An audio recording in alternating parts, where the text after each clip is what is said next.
Detectives are not being specific about how this Orange County man was killed, but say trauma was involved. While drones are typically used for fun, a new drone startup company may be giving businesses a lift. The family says this is the very spot where their beloved dog was shot. His favorite toy now stands as his memorial. Orlando police say a fight broke out right before the men were struck by gunfire in this downtown parking lot. Although the Pulse shooting was an act of hate, the one-year remembrance vigil held right here at Lake Eola was nothing but love. This Ocala property will soon have a house built on it. However, over 50 monkeys have called it their home. An Altamont Springs officer is under 2 internal investigations. Coming up, what court filings reveal about these accusations. 37-year-old Yulon Jason Wallace, known as Jason to friends and family, was murdered in this Pine Hills neighborhood in March.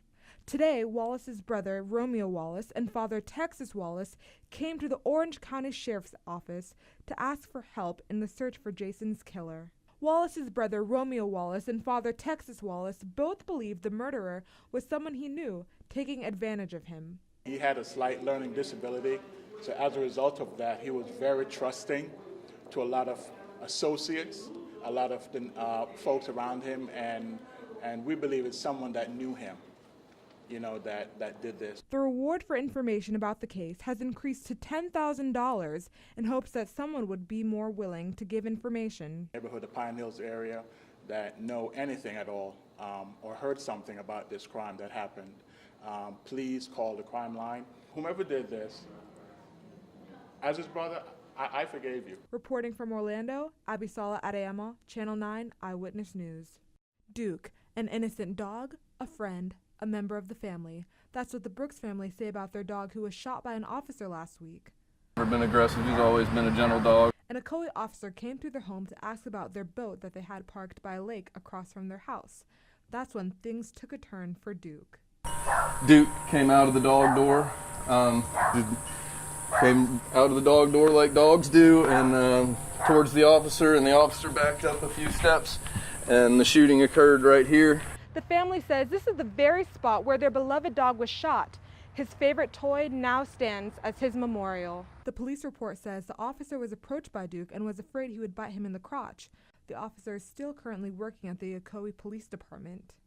Owner Lisa Brooks was mainly concerned that an officer could have that initial reaction to the situation. His initial course of action to take out his gun and use deadly force on our innocent dog suggests that he's a police officer, and I question his lack of reasoning in situations like that.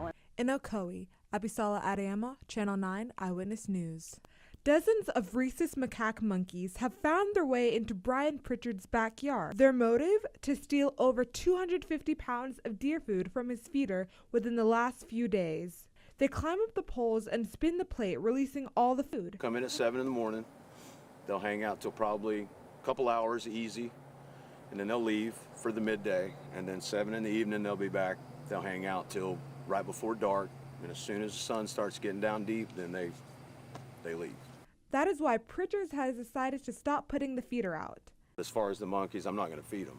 Even though Pritchard says he doesn't have a hatred for them, as a father of 3 children, his biggest concern is the monkeys coming near his home. As long as they don't bother me or my kids, I'm not going to bother them. Researchers say that the non-native macaques carry the deadly herpes B virus. They're nasty. They're vicious. They're extreme. I mean, they get extremely nasty. Pritchard says that he's not worried that people will hurt the monkeys. I don't think anybody's going to come out and do anything with them, honestly. I think there's too many. I think it's so far out of control at this point, I don't think there's anything they can do. He does have a suggestion for the issue. As far as getting something under control, they might want to start with the park. In Ocala, Abisola Adeyemo, Eyewitness News.